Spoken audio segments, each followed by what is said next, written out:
नमस्कार दोस्तों, स्वागत है आपको हमारे चैनल में। आज मैं बीए सेमेस्टर 1 जिनका भी सेशन 24-28 है, उनका मेजर पेपर हिस्ट्री है। मैं उनका क्वेश्चन आंसर लेके आया हूँ, चाहे वो नीलांबर पीताम्बर यूनिवर्सिटी के हो या रांची यूनिवर्सिटी के हो, ये दोनों को काम आएगा। पेपर नाम है आइडिया ऑफ भारतवर्ष।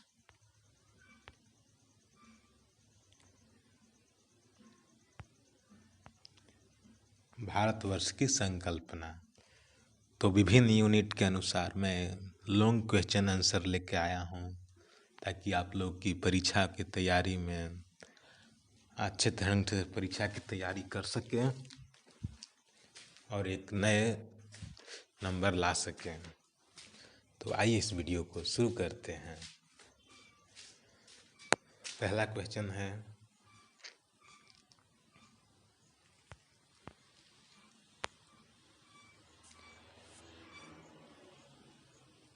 भारतीय साहित्य की महिमा, वेद, वेदांग, उपनिषद, महाकाव्य, जैन बौद्ध साहित्य, स्मृति और पुराण का विस्तृत वर्णन कीजिए। जो कि वीवीआई क्वेश्चन है दोस्तों।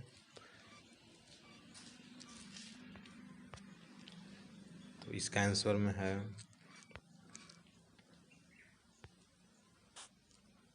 भारतीय साहित्य विश्व की सबसे प्राचीन और समृद्ध साहित्यिक परंपराओं में से एक है।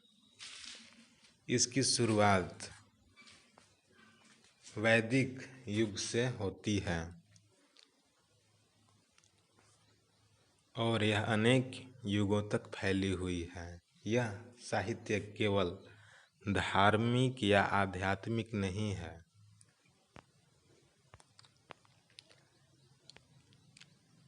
बल्कि इससे जीवन के हर पहलू, शिक्षा, समाज, राजनीति, अर्थव्यवस्था, विज्ञान, कला का उल्लेख मिलता है।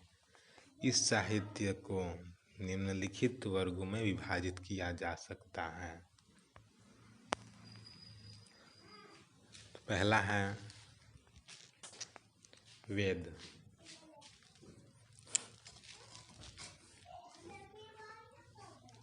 वेद 4 हैं, ऋग्वेद, दूसरा यजुर्वेद और तीसरा सामवेद और अथर्ववेद। ऋग्वेद में 1088 ऋचाएँ हैं और यह देवताओं की स्तुति पर आधारित है। दूसरा है दोस्तों यजुर्वेद। यजुर्वेद यज्ञ विधियों से संबंधित है और सामवेद में संगीत और मंत्रों का संगम है। तीसरा बात करते हैं अथर्ववेद की दोस्तों। अथर्ववेद में आयुर्वेद, तंत्र मंत्र और घरेलू जीवन से संबंधित ज्ञान है। वेदों को श्रुति कहा गया है क्योंकि यह सुनने और याद किए जाते हैं। वेदों का ज्ञान आदि स्रोत माना गया है। दूसरा है दोस्तों वेदांग।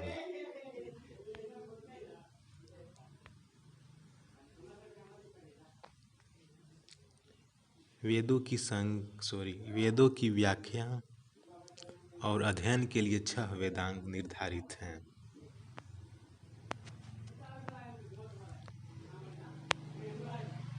पहला है शिक्षा, उच्चारण का ज्ञान। दूसरा है कल्प। तीसरा है व्याकरण।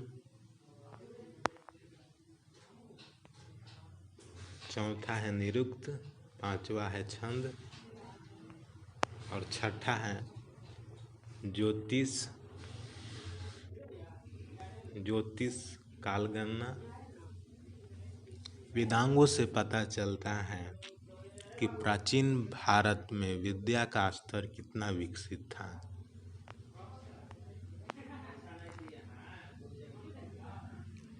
तीसरा टॉपिक है दोस्तों उपनिषद। उपनिषदों को वेदांत भी कहा जाता है। ये दर्शन पर आधारित ग्रंथ हैं। इनका उद्देश्य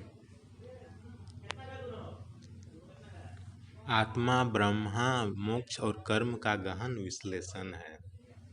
प्रमुख उपनिषद हो गए दोस्तों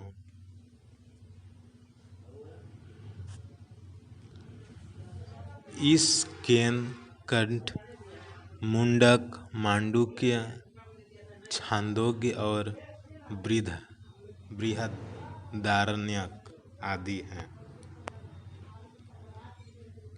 तो उपनिषदों में गुरु शिष्य परंपरा और ज्ञान की खोज मुख्य विषय है।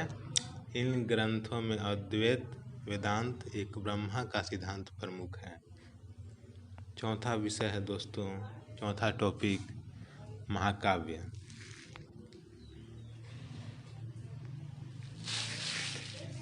भारत के दो प्रमुख महाकाव्य हैं रामायण और महाभारत। रामायण वाल्मीकि द्वारा रचित है जो भगवान राम के आदर्श जीवन को दर्शाती है, जबकि महाभारत वेद व्यास द्वारा रचित है जिससे कौरव पांडवों का युद्ध और गीता का उपदेश शामिल है। इन ग्रंथों में धर्म, नीति, कर्तव्य, मानवीय संघर्ष का गहरा वर्णन है। पांचवा टॉपिक है दोस्तों जैन और बौद्ध साहित्य। इन ग्रंथों ने भारत की धार्मिक व दार्शनिक परंपराओं को विस्तार दिया है।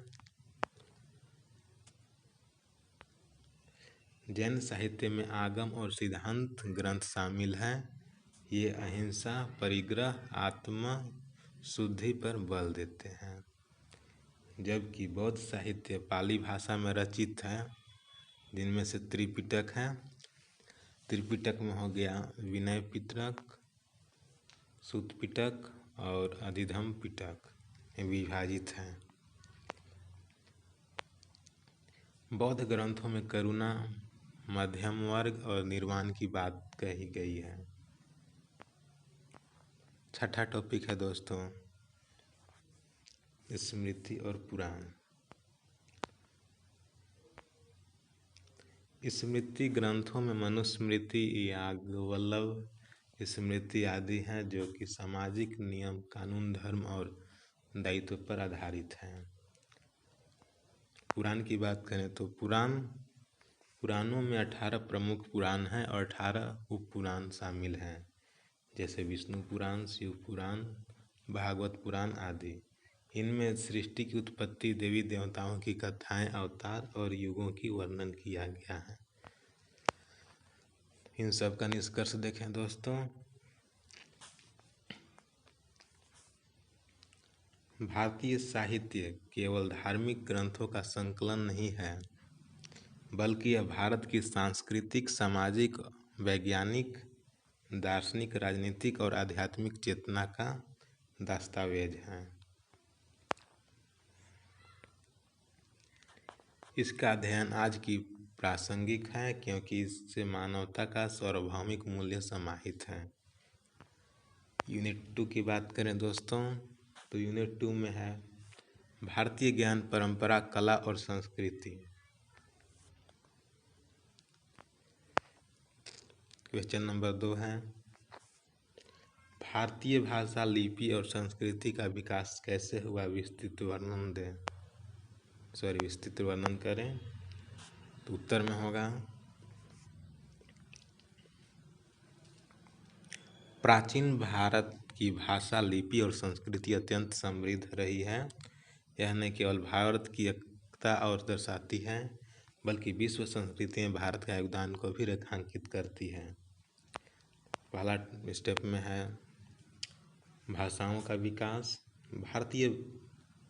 प्राचीन भारत में संस्कृत प्रमुख भाषा थी, जिसे देववाणी कहा गया है। तो संस्कृत को देववाणी भी कहा जाता है दोस्तों। पाली और प्राकृत, बौद्ध और जैन साहित्य की भाषाएं रही हैं। और तमिल दक्षिण भारत की प्राचीन भाषा है जिससे कि लिपि स्वतंत्र थी। बहुत सारे लोक भाषा भी थे। लोक भाषाएं जैसे मगधी, सौरसेनी आदि भी समाज में प्रचलित थी। दूसरा है लिपियों का विकास। ब्राह्मी लिपि मौर्य काल में सबसे प्राचीन और व्यापक रूप से उपयोग की जाने वाली लिपि थी और खरोष्टी लिपि उत्तर पश्चिम भारत में उपयोग में लाई थी, जिसे विशेषकर अशोक के शिलालेखों में शामिल किया गया था। ग्रंथ नागरी, तमिल, ब्राह्मी जैसे क्षेत्रीय लिपियां भी विकसित हुई। तीसरी बात करें तो संस्कृति का विकास। कला, नृत्य, संगीत, चित्रकला, स्थापत्य सभी का विकास हुआ। अजंता एलोरा की गुफाएं इसकी प्रमाण है। धार्मिक संस्कृति वैदिक धर्म से लेकर बौद्ध और जैन धर्म तक विकास हुआ। साहित्य की बात करें तो संस्कृत में कालिदास, तमिल में संगम साहित्य, पाली में बुद्ध का उपदेश संस्कृत के स्तंभ बने। चौथा है शिक्षा प्रणाली दोस्तों। तो गुरुकुल प्रणाली में नैतिक, व्यवहारिक और धार्मिक शिक्षा दी जाती थी, जिसमें से तक्षशिला, नालंदा जैसे विश्वविद्यालय विश्व में प्रसिद्ध थे। निष्कर्ष की ओर देखें तो दोस्तों, भारतीय ज्ञान परंपराएं विश्व का दर्शन, गणित, भाषा, नैतिक शिक्षा का अनुपम देन थी। भारतीय संस्कृति विविधता में एकता भावना ओतप्रोत रही है। तीसरा यूनिट देखें दोस्तों। तीसरा यूनिट में है धर्म, दर्शन और वसुधैव कुटुंबकम। प्रश्न 3 है दोस्तों, प्राचीन भारत के धर्म और राजनीति के सिद्धांतों का विस्तृत वर्णन कीजिए।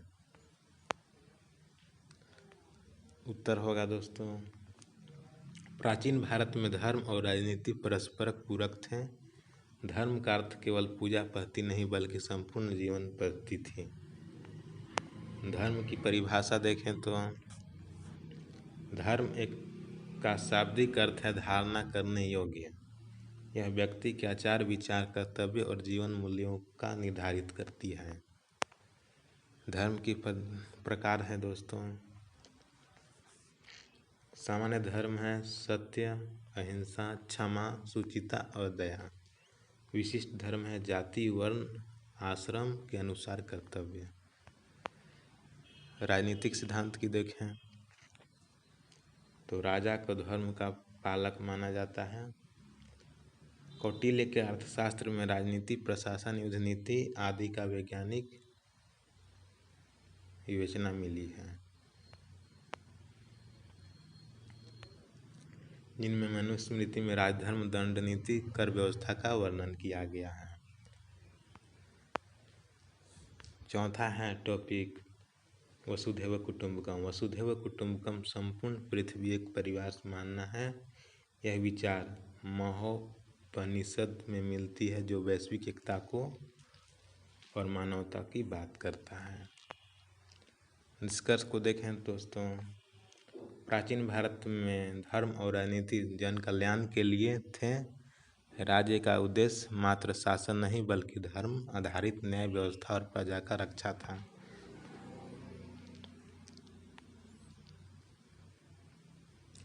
यूनिट 4 के देखें दोस्तों, तो यूनिट 4 में प्रश्न है प्राचीन भारत की वैज्ञानिक और गणितीय उपलब्धियों का वर्णन कीजिए। आंसर में है प्राचीन भारत विज्ञान और गणित के क्षेत्र में विश्व में अग्रणी रहा है। भारतीय वैज्ञानिकों और गणितज्ञों ने अनेक ऐसी खोजें की जिनका लाभ आधुनिक विश्व आज भी उठा रहा है।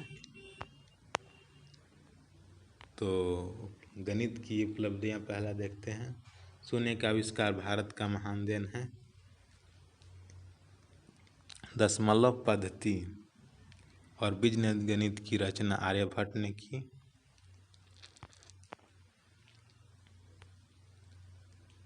भास्कराचार्य ने त्रिकोणमिति, कर्मसूत्र और खगोल विज्ञान पर ग्रंथ लिखे हैं दोस्तों। दूसरा है खगोल शास्त्र। आर्यभट्ट ने पृथ्वी की गोलाई और सूर्य ग्रहण का वर्णन वैज्ञानिक रूप से किया। बारहमहीर ने बृहन संहिता में ग्रह नक्षत्रों के बारे में बताया है दोस्तों। तीसरा है चिकित्सा विज्ञान। चरक संहिता। आचार्य चरक ने शरीर विज्ञान, रोग और औषधियों का विवरण दिया। दूसरा है सुश्रुत संहिता। आचार्य सुश्रुत को शल्य चिकित्सा का जनक कहा जाता है। उन्होंने 100 से अधिक शस्त्र क्रियाओं का वर्णन किया है। योग और प्राकृतिक चिकित्सा ये भारत की प्राचीन चिकित्सा पद्धतियाँ रही है। चौथा है दोस्तों पर्यावरण ज्ञान। प्राचीन भारतीयों ने जल प्रबंधन, वृक्षारोपण, नदी संरक्षण आदि पर विशेष बल दिया। इसका निष्कर्ष की बात करें दोस्तों तो प्राचीन भारत का विज्ञान, गणित और चिकित्सा ज्ञान न केवल उन्नत था बल्कि आधुनिकता के लिए आधारशिला भी बना। पांचवा यूनिट देखें दोस्तों, भारतीय आर्थिक परंपराएं। प्रश्न 5 है,